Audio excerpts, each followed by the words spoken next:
Sejam todos muito bem-vindos. Hoje então nós vamos dar continuidade ao estudo dos gêneros. E hoje, em especial, eu gosto de dizer que o gênero que nós vamos estudar hoje é o gênero passaporte. É o gênero passaporte para o mundo da literatura, que são os contos.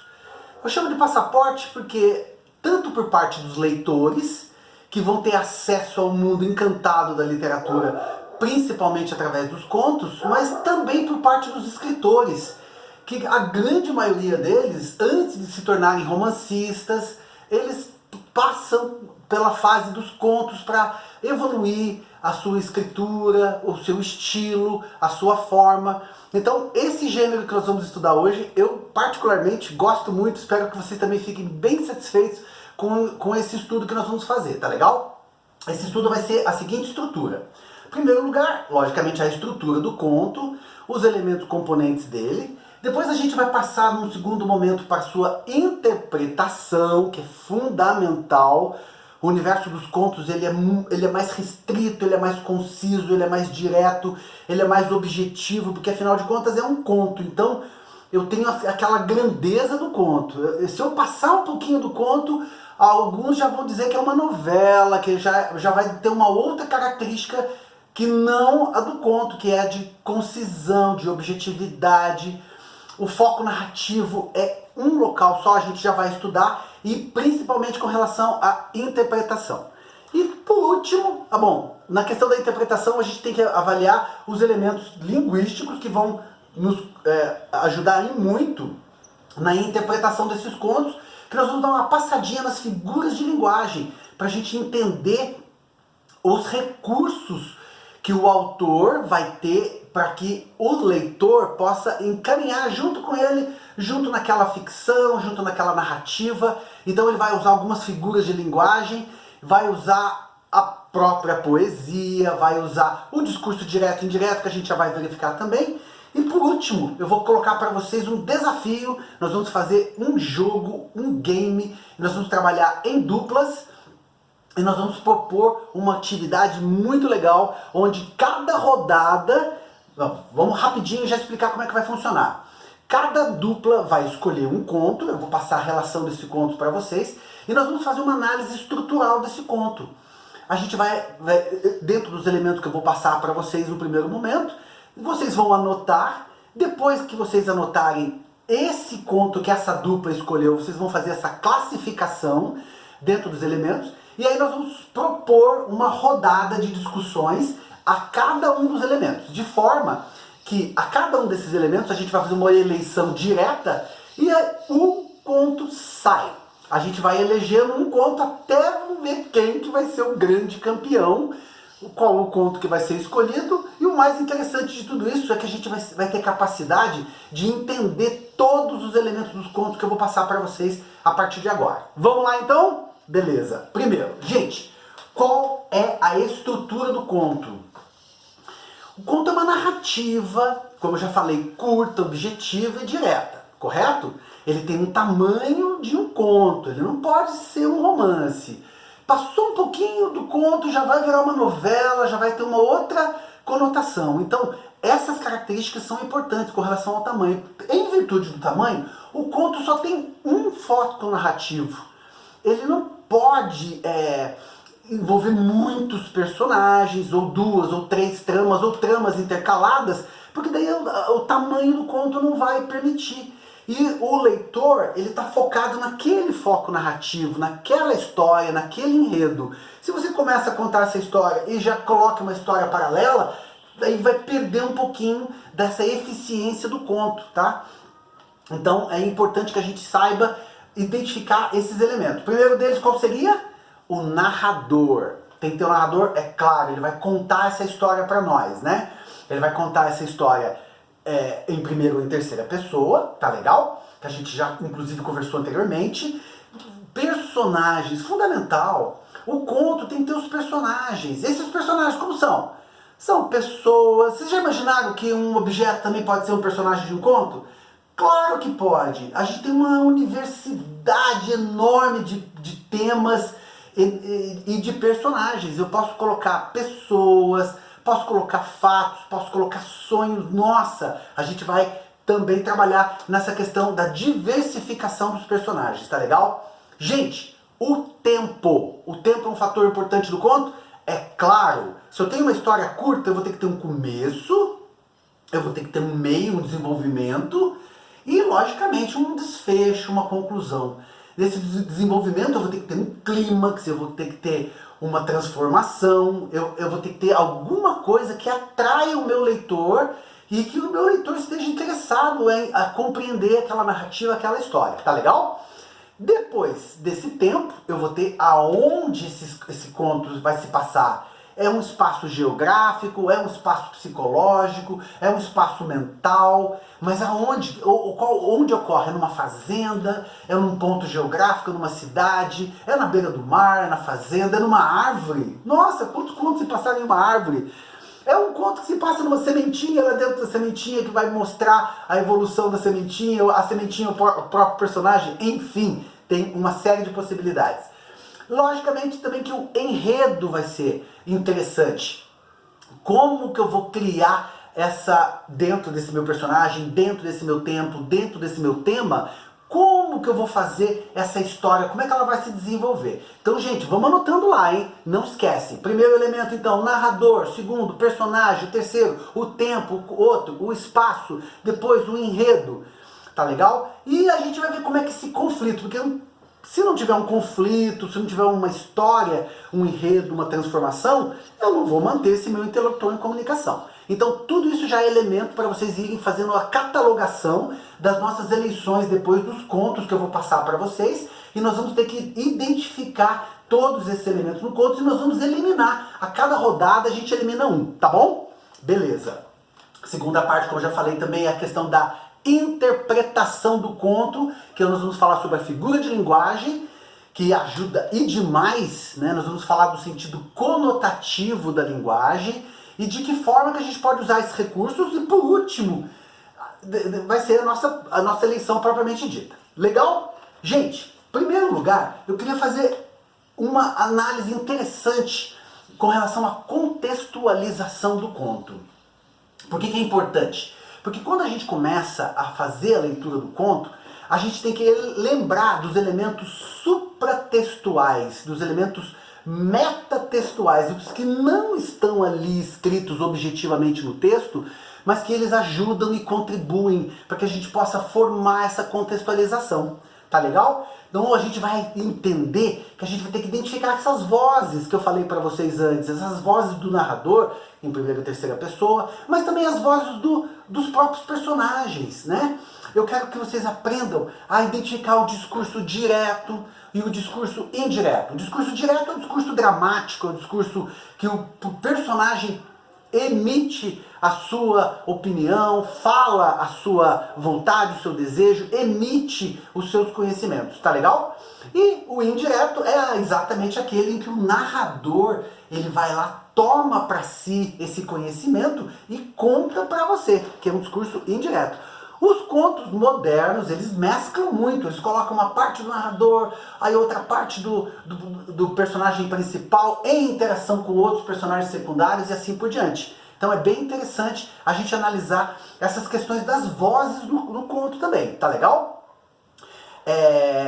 E principalmente a questão da contextualização no que se refere ao autor, esse detalhe que eu quero chamar, porque daí vai de encontro com o que está previsto no nosso material didático, que é exatamente a percepção dos contos do romantismo e dos contos da escola realista, né? São essas duas escolas importantes, o romantismo e o realismo, que a gente vai ver que tem características muito específicas em cada um deles. Tá legal? A gente já observou, a gente já conhece essas escolas, mas vamos ver como é que se comportam, então, dentro de cada uma dessas duas escolas, quais são essas características mais importantes. Bom, vamos lá. Gente, o que é um conto do romantismo?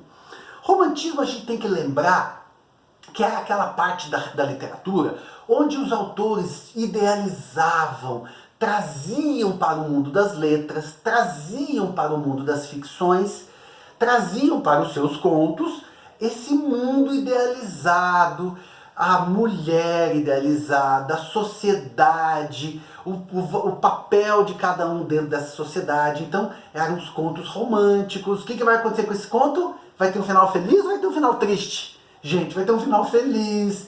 Logicamente que vai ter um conflito nesse conto, mas ele vai se desenvolver de uma forma que ele vai... É muito, digamos assim, previsível. A gente pode até imaginar, antes de chegar lá no final do conto, mais ou menos a gente pode prever que tipo de final que ele vai ter. Tá legal? Então, isso é em contraposição ao realismo. Ao realismo já não. Opa, o realismo já vai trazer, olha, a realidade para essa história, para esse personagem, para esse enredo, para esse tempo, para esse tema. Então, isso é importante a gente identificar. Não só os tipos dos contos que a gente vai ver daqui a pouquinho, mas principalmente o formato, nessa contextualização. E eu gostaria de trazer nesse momento pra gente o nosso queridíssimo Machado de Assis. Por quê? Porque Machado de Assis foi um escritor que passou pelo mundo do romance, passou pelo mundo dos contos, ele escreveu peças, ensaios, e, nossa, a obra dele é muito vasta, muito conhecida, e ele é um excelente exemplo de autor que produziu contos tanto no romantismo, como ele iniciou, ele foi um dos precursores do realismo, inclusive nos contos também, que nós temos uma série deles, depois nós vamos observar, e eu gostaria que vocês já tivessem esse olhar, que vocês já percebessem, opa, aqui tem características de romantismo, opa, aqui não, aqui já tem características de realismo. Então, de cara, o que a gente pode perceber? Eu estou falando para vocês que o romantismo já é uma forma idealizada, e os finais são você felizes, a gente vai ter contos pessoais, né? Muitas vezes até o conto narrado em primeira pessoa também, mas não deixa de ser um conto dentro dessa classificação dentro do romantismo, tá bom? Em contraposição, o realismo, já vamos falar das retratações das mazelas, dos problemas sociais, dos dilemas psicológicos das pessoas. O realismo já vai trabalhar com descrições muito mais verossímeis, não tem mais aquela idealização. Tem que ser alguma coisa que o leitor se identifique, que o leitor observe e enxergue no mundo dele, que ele está vivendo. Então o realismo vai ser muito importante nesse sentido de retratar uma vida social, a vida pessoal, a vida psicológica, de forma a trazer aquela verossimilhança de uma forma muito realista. Tá bom? Por isso que é importante a gente ter essa diferenciação. Tá legal? O que mais que vai ter, hein? Qual é as diferenças? Alguém poderia me dizer? Gente, ironia? Será que vai ter ironia no conto do romântico? Tem, claro que tem também. Mas não com esse viés de fazer uma crítica social, de apontar um problema, de mostrar a voz dos subalternos, das pessoas que não têm direito, por exemplo, ao negro, ao trabalhador, aquele nordestino retirante. Então aí o conto vai descobrir que esse personagem ele é realista, ele existe e vai trazer esse personagem. E junto com ele vai trazer todo o ambiente social que ele vive, vai fazer uma crítica exatamente que o autor está querendo trabalhar naquele conto. Beleza, esse aspecto também, tá? Gente, tem um tal de romance de tese aí. Romance de tese são aquele romance que tem que ter todos os elementos. Então o realismo tem muito disso. A gente chama de romance de tese, porque tem que ter aquela estrutura, tá? Ao contrário do romance platônico, né? Por que é platônico? Lá no mundo das ideias, totalmente idealizado. Então, aí esse vai ser um conto do romântico, do período do romantismo. Acho que deu para entender bem, né? Muito bem. Vamos dar continuidade então, agora vamos lembrar da linguagem conotativa do conto. O que é linguagem conotativa, gente? Eu preciso compreender daquele universo que está sendo colocado ali, daquele vocábulo, daquela palavra, daquela estrutura, daquela escolha. Não vamos esquecer que pode ser um conto poético também, tá? É uma linguagem poética, claro que sim, tudo é possível. Eu posso trabalhar com linguagem poética dentro de um conto? Lógico! Eu posso trabalhar com linguagem poética dentro de um romance? Sim, claro que sim. É importante a gente conseguir identificar. Então isso vai abrir uma possibilidade da interpretação dos contos, que eu falei para vocês, com relação ao seu sentido conotativo. Então quando eu falo de conotativo, então vamos lá rapidamente lembrar das mais importantes, né, das figuras de linguagem que vão estar presentes nesse conto, que vocês precisam conhecer também para que a gente possa entender. Bom, metáfora. Primeira delas, o que é uma metáfora? Gente do céu, metáfora, em última análise, é uma comparação. A Maria é uma flor. Pronto, já usei uma metáfora. Claro que a Maria não é uma flor, mas eu estou emprestando as características da flor, da doçura, da beleza, para a Maria. Quando eu falo que a Maria é uma flor, eu estou dizendo que ela é um doce de pessoa, que ela é bonita, educada. Eu só estou lembrando de características positivas. Então, metáfora vai ser então uma comparação e eu preciso estar atento, o meu olhar precisa estar precisamente focado para me entender o que é essa metáfora, tá? Aí eu tenho a metonímia também. Vocês vão lembrar do que é metonímia?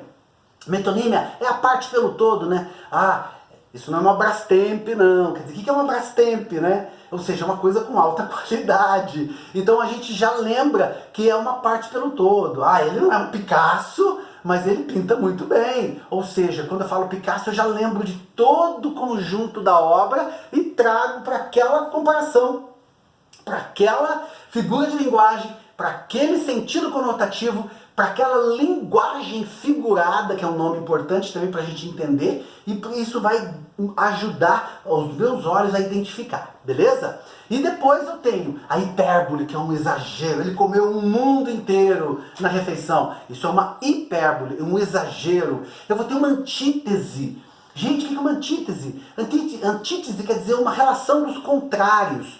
É o bem e o mal, é um contraponto, tá certo? Eu vou colocar alguma coisa que vai dar exatamente ao contrário. Aqui vem aquela questão do maniqueísmo, né? O que é o maniqueísmo? Ou é 100% bom ou é 100% mal. Ele não tem meio termo. O maniqueísta vai só, totalmente, até um pensamento meio radical em algumas coisas, né? Ou ele vai só pro lado de lá, ou ele vai só pro lado de cá. Então vamos lembrar disso, pode ser interessante na hora da gente interpretar o nosso conto, tá? A gente vai ter uma aliteração, que é a questão da fonologia. Quando você lê o conto, você tem que ter aquela sensação estética do prazer, do sonoro. Você está lendo para você mesmo, mas ao mesmo tempo, nossa, aquele texto vai chamar a tua atenção. E você talvez nunca tenha percebido, mas o autor tinha fazendo uma aliteração, estava fazendo uma assonância só com as vogais. Tudo que termina com ão, por exemplo, né? É muito facinho a gente identificar. E o que é uma aliteração? Ah, ele começa todas as palavras com P, por exemplo. Então, opa, quando você lê aquilo vai dar um efeito estético. Então, o autor conscientemente usou esse recurso para que você pudesse ter essa experiência. Muito importante também, principalmente nos contos que vão ser mais curtos, eu vou precisar exatamente dessa figura de linguagem, desse recurso para poder entender. Aí tem as anáforas, que ele deixa de estar falando sobre um determinado objeto, sobre um determinado tema, aí ele não precisa mais referir-se a esse objeto o tempo todo. Ele vai criando anáforas, ele só ele coloca alguma palavra que relaciona aquilo que você estava lendo a respeito, mas não precisa dizer novamente, porque já está na mente do interlocutor, do leitor do conto. Então, nesse caso, também não há necessidade de ficar repetindo. Isso chama-se uma anáfora. E uma sinestesia também é importante. Sinestesia. O que vem a palavra sinestésico ou sinestesia? Significa os nossos 5 sentidos. 6 sentidos para as mulheres, né? Que colocam a intuição também como sentido. Mas não, nós estamos falando dos nossos 5 sentidos, né? É aquilo que eu sinto o cheiro, o sabor, a minha visão, o meu tato, o meu paladar, enfim, os meus 5 sentidos que eu vou trabalhar de uma forma muito interessante nos contos, que logicamente dentro da poesia isso ainda ganha um sentido ainda maior, né? Bem interessante também. Gente, eu vou dar direto, agora que vocês já entenderam um pouco das estruturas, eu vou passar direto, vamos aprofundar um pouquinho mais nessa estrutura para que a gente possa perceber. E para isso nós vamos acompanhar junto o livro didático de vocês lá. Vamos lá na página 150, deixa eu colocar meu óculos aqui. E vamos juntos lá. Então, gente, ó, do ponto de vista estrutural, é possível estabelecer um plano geral do conto, cujo paradigma... O que é paradigma? Muito bem, alguém mais? Paradigma Paradigma, gente, é como se fosse, vamos dar um exemplo rápido aqui, se fosse uma tela, o paradigma seria a moldura, aí o enquadramento, aonde que está aquela tela. Então, é o referencial daquele conteúdo que eu estou trabalhando. Então, olha só, é possível estabelecer um plano geral do conto cujo paradigma apresenta 4 partes, que a gente já viu. Em primeiro lugar, é a situação inicial, ou introdução. Aí depois, na evolução do enredo, vai ter a complicação ou o conflito. Aí sim, aí vem aquela palavrinha-chave, vai ter o clímax. Clímax é um momento muito importante do conto. Nos antigos, lá nos clássicos, eles chamavam esse clímax de a grande transformação. Quando o personagem muda as suas atitudes, os seus valores, né? Então, a gente chama de catarse também. É aquele momento mágico ali onde há aquela grande mudança, aquela grande transformação, aquele grande, um momento mais importante de um filme, por exemplo, ali uns 5 minutinhos antes do final do filme, aí tudo se resolve, eu já sei exatamente como que vai acontecer, então logicamente esse é o clímax, tá? E depois disso, aí sim, aí vem a resolução ou o desfecho. Vamos lá?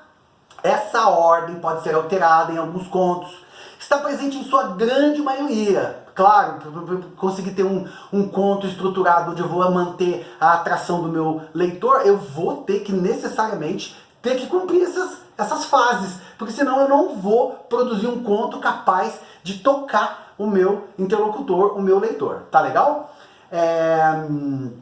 Pois esses pontos, na verdade, eles garantem que a história seja contada de maneira breve e compreendida pelos leitores, exatamente como nós falamos. Ó, também é possível pensar a estrutura do conto em termos de conflito ou desequilíbrio também, né? Porque se você tá tudo bonitinho, aí o que aconteceu no conto? Tem que dar aquele momento que você perde teu pé. Meu Deus, quem foi? Aonde que está? Aonde que aconteceu? De que forma que é isso? Como é que esse personagem entrou na história? Eu nem percebi. Aonde estava essa situação? Então esse é um momento importante também, que é o desequilíbrio, tá? E que se insere entre 2 momentos. Quais são os 2 momentos do conto? Claro, o início, na introdução, que é fundamental, e o final da narrativa, gente. Final da narrativa, vale a pena a gente parar e prestar atenção, que são contos que são muito famosos exatamente pelo seu final surpreendente, emocionante. O final também é a cereja do bolo do seu conto.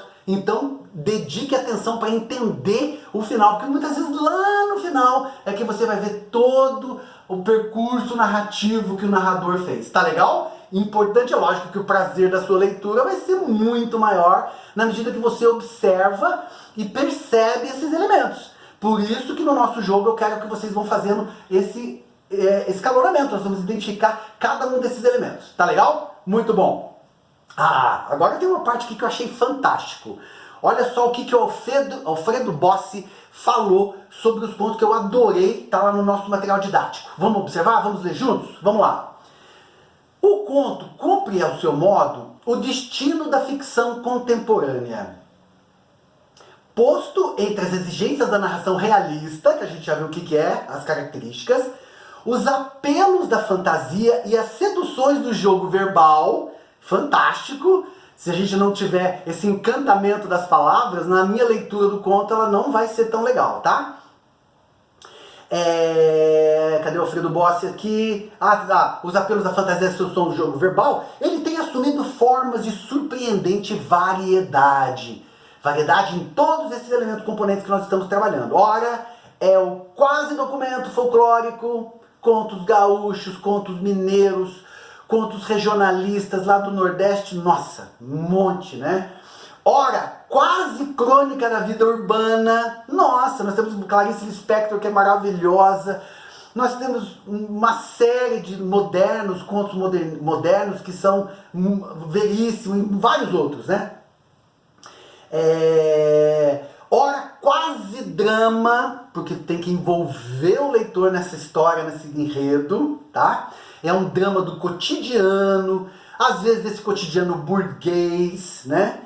Ora, um quase poema do imaginário às soltas, olha que legal, quase um imaginário às soltas, quer dizer, a linguagem poética propriamente dito.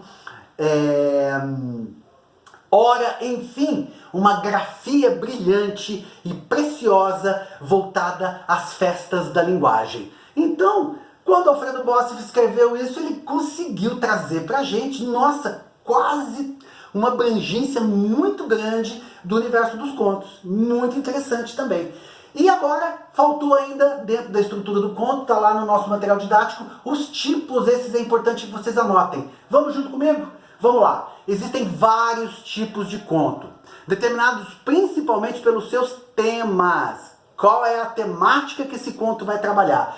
Dentro dessa temática, a gente vai descobrir quais são esses tipos de contos. Vamos lá juntos?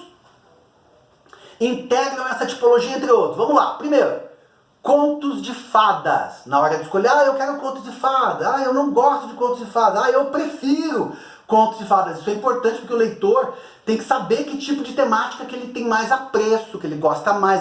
Porque a literatura é usufruto de um gênero capaz de gerar aquele encantamento, aquele prazer. A gente vai atrás da literatura para descobrir um mundo, um universo muito mais interessante. Então, dentro desses universos que eu particularmente tenho as minhas preferências, eu vou saber escolher. Quem sabe que eu descubro algum autor que conta exatamente aqueles contos que estão lá dentro do meu subconsciente, aqueles que eu mais gosto. Interessante também, porque daí você vai buscar os contos pela temática. E depois pela temática você acaba descobrindo alguns autores que trabalham com aquela temática que você gosta mais. Então, contos de fadas é o primeiro. Gente, contos policiais, contos de detetive, nossa, isso são inspirações para todos os filmes que a gente vê e todos os outros materiais, uma intermídia incrível que os contos geram, né?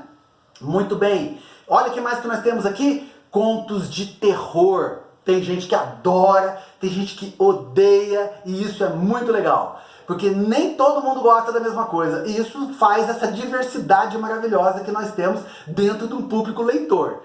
Cada leitor vai ter a sua característica e você precisa descobrir qual é a sua. Qual é o tema que você mais gosta. E para isso você precisa andar em todos os temas para você conseguir perceber aquele que você gosta mais. Tá legal? Contos de ficção científica. Yes! Esse eu adoro. Esse, pra mim, eu gosto de contos distópicos, ou que falam sobre distopias. O que é uma distopia? É uma ficção científica lá no futuro. Não sei exatamente quando é esse futuro, pode ser um futuro próximo, pode ser um futuro muito distante. Olha só que legal essa abertura já, que o conto já dá. E ele vai dizer alguma coisa que não deu certo, uma sociedade que não funcionou, algum sistema que quebrou, Nossa, a gente tá cansado de ver isso no cinema, né? O cinema adora esse tipo de linguagem também, muito importante também. E por último, gente, são os contos fantásticos, os contos maravilhosos, aqueles que apresentam elementos extraordinários ou sobrenaturais, sem explicação aparente. Muito legal também esses contos. Eu acho que isso já vai criar no leitor, quando ele busca essas temáticas específicas, ele já vai objetivamente dentro daquela temática que ele gosta mais. Tá legal? Olha, dentro da produção do gênero conto, a gente tem que lembrar que esse conflito central que a gente viu lá na história é exatamente da onde todo o resto vai ser chamado, né? Você vai fazer a opção dos seus personagens, você vai descobrir o seu foco narrativo. Esses personagens vão ser simples, vão ser complexos, vão ser, enfim, o tipo de relação que você vai criar entre eles. Essas relações vão ocorrer dentro de um determinado espaço. Pode ser um espaço geográfico, pode ser um espaço psicológico. Esse tempo pode ser cronológico, bonitinho ou não. Ele pode criar lacunas, ir lá para o futuro, depois ir lá para o passado e depois mostrar no presente o desfecho. Muito legal também esse tipo de conto. O tempo psicológico. Qual é o tempo psicológico? É aquele tempo onde o pensamento do autor, ele vai dedicar uma página maior. Então o tempo parou de passar, o tempo deixou de ser importante naquele momento. O que ele está trazendo foco é para o pensamento dele, é para aquele momento de reflexão. E isso também é muito importante, tá? Gente, nós já estamos quase em cima da hora. Eu ainda tinha mais 2 ou 3 coisas para falar, mas eu não vou aguentar. Antes de terminar, eu vou falar para vocês o que o nosso Miyakoto escreveu sobre os contos. Olha que interessante. Eu chegava todo dia no meu escritório. Não, esse aqui é do Rubem Braga, desculpa. O Miyakoto está... Só um pouquinho que eu peguei errado aqui, gente.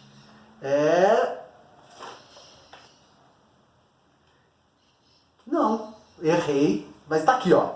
Eu chegava todos os dias no meu escritório, às 8h30 da manhã. O carro parava na porta do prédio e eu saltava. Andava 10 ou 15 passos e entrava. Com todo o executivo, eu passava as manhãs dando telefonemas, lendo memorandos, ditando cartas às minhas secretárias e me exasperando com problemas ao telefone.